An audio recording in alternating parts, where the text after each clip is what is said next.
ازيكم يا بنات؟ عاملين ايه؟ وحشتوني. النهارده في الفيديو دوت هكلمكم عن ايه هو التونر، ايه هو فوائده، ايه هو انواعه، ايه هو البدايل الرخيصه اللي احنا ممكن نستخدمها. اول حاجه، ايه هو التونر؟ التونر هو عباره عن سائل خفيف عامل زي السيرم، بنستخدمه على البشره. تمام. ايه هي فوائده؟ اول فايده ليه ان هو بيعمل على تنظيم حموضه البشره او بيحافظ على البي اتش بتاعه البشره، وده طبعا مهم جدا علشان يعمل على اعاده توازن البشره وعلشان يخلي ملبس البشره حلو جدا. تاني حاجه، للناس اللي بشرتهم دهنيه لازم يستخدموا التونر. ليه؟ لان الناس اللي بشرتهم دهنيه او مختلطه بيبقى عندهم مسام واسعه، والمسام الواسعه دي طبعا بتفرز زيوت كتير جدا، وكمان الخلايا الميته وبقايا الميك اب بتتراكم في المسام الواسعه ديت، فدوت بيؤدي ان منظر الميك اب بيبقى حلو بعد كده ويطلع حبوب.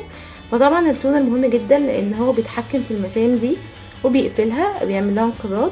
تاني حاجه ان هو بينظف البشره وبيقلل من الزيوت اللي البشره بتفرزها، بالذات للبشره الدهنيه والمختلطه، لان هو طبعا بيتحكم في الغدد اللي موجوده في البشره اللي هي اصلا بتفرز الزيوت.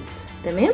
تاني حاجه حلوه جدا في التونر ان اي تونر موجود، سواء اي براند موجود سواء كان غالي او مش غالي، بيبقوا حاطين فيه فيتامين اي، فده طبعا بيبقى مهم جدا ان احنا بنستخدمه كل يوم علشان يجدد خلايا البشره ويجدد الدوره الدمويه. الحاجه اللي بعد كده ان هو بيشيل الزيوت الزياده وبقايا الميك اب، لان احنا غصب عننا حتى لو احنا غسلنا وشنا كويس جدا بعد الميك اب، وحتى لو عملنا سكراب، غصب عننا بيبقى فيه لسه شويه بقايا مكياج، وبيبقى فيه خلايا ميته بالذات بعد السكراب، واحنا مش بنبقى واخدين بالنا منها. فدي لو سبناها هتقوم قافله المسام الواسعه، وبالتالي لو انت حطيتي اي كريم ليل او اي كريم مرطب او حتى الفاونديشن، هتلاقي ان هو انت مش بتستفيدي بيه خالص، بالعكس كمان انت بتمنعي البشره ان هي تستفيد باي كريم مرطب انت بتحطيه.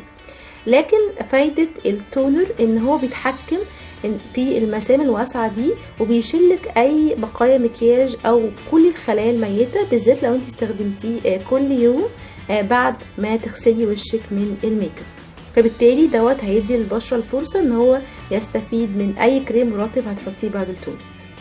الحاجه اللي بعد كده ان هو بينعش البشره، بالذات لو انت حطيتيه في بخاخه، وكل ساعتين بالذات في الصيف هتحاولي ترشي على بشرتك من التونر، هيفرق جامد جدا، بالذات لو انت مثلا قاعده في البيت ومش حاطه ميك اب، هيفرق جامد جدا وهيعمل انتعاش رهيب للبشره.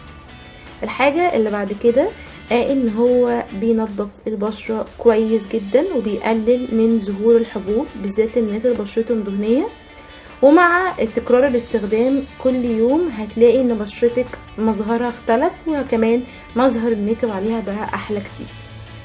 ازاي بنستخدم التونر؟ التونر احنا بنستخدمه بعد الغسول وقبل الكريم المرطب، يعني احنا بعد كل يوم لما ترجعي من بره، او حتى لو انتي ما حطيتيش ميك اب، هتغسلي وشك كويس جدا باي غسول موجود عندك، وبعد كده هتجيبي القطنه المضغوطه اللي هو مسؤول عن ازاله الميك اب، وهتحطي شويه تونر، وهتقومي منضفه بشرتك عن طريق ان هي تمسحيها بحركات دائريه مش بالطبطبه، علشان تشيلي كل بقايا الميك اب وتشيلي كل الشوايب او الخلايا الميته اللي موجوده في بشرتك.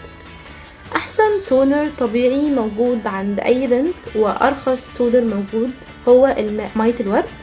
ميه الورد بجد حلوه جدا وليها فوائد كتير قوي قوي قوي، وانصحك ان انت لو عندك ميه ورد ان انت تحطيها في التلاجة وتستخدميها كتونر طبيعي لو انت ما عندكيش اي تونر من اي شركه تانية، لان هي فعلا بتعمل نفس الايفكت. او انا بقول تاني، لازم نحطها في التلاجة، لان بجد ميه التونر الساقعه بتفرق جامد جدا مع البشره وبتقفل المسام، وفعلا بيبقى ليها تاثير السحر.